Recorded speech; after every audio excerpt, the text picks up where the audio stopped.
Welcome to Lesson 8, New Testament Exposition 2. I'm Brian Tucker, and I've designed this course in order to expose you to the key debates and content necessary to apply the message of the New Testament in a contemporary context. In this 8th week, you'll study the writings of John, 1st, 2nd, 3rd John, and Revelation. The format will feel more like the week when we cover the pastorals.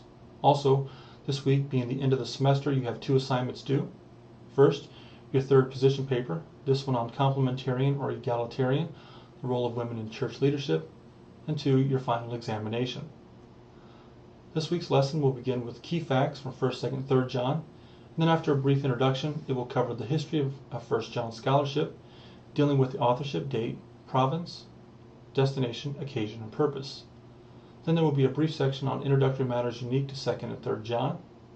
The next section of the lecture addresses 1st, 2nd, 3rd John and their literature. Here we'll focus on the literary plan and outline. The outline will slightly follow Miller with significant diversions. After our survey of the contents of 1st, 2nd, and 3rd John, we'll look at the theology of all 3 letters together. Here we'll focus on their theological themes and their contribution to the canon. Having surveyed 1st, 2nd, and 3rd John, we'll follow our normal routine and apply this framework to Revelation. Here we will follow Gromacki and Miller in a dispensational reading of the argument of Revelation. As you begin your studies this last week of the course, make sure you continue to pay attention to the study questions as they provide the outline for your study guide for the final exam. Again, answers can come from lectures as well as the book.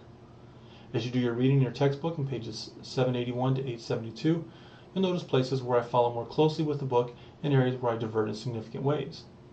Make sure you have plenty of time to view this week's narrated video and use the script to take notes as you view the lecture. This week you submit 2 assignments, Assignment 8-1 and 8-2.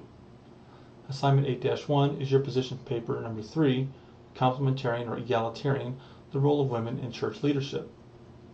You're to compose a position paper on this important ecclesiological issue, and make sure that you include the practical ecclesiological implications for your interpretive choice.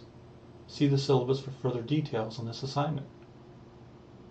The final examination, Assignment 8-2, follows the content from lessons 5 through 8. The exam may include, but not necessarily, multiple choice questions, fill in the blanks, matching key terms and ideas to people and places, questions requiring short answers and essay answers. The exam is to be taken during this week, and you may not use notes, you may not use internet resources, books, Bible, or any outside helps in completing this exam. In other words, nothing should be out as you take this exam.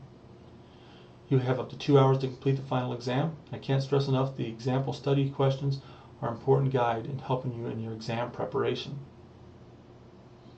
There are no discussion boards for this week, so I hope you enjoy your last week in the second New Testament Exposition course, and that you complete this course in a successful manner.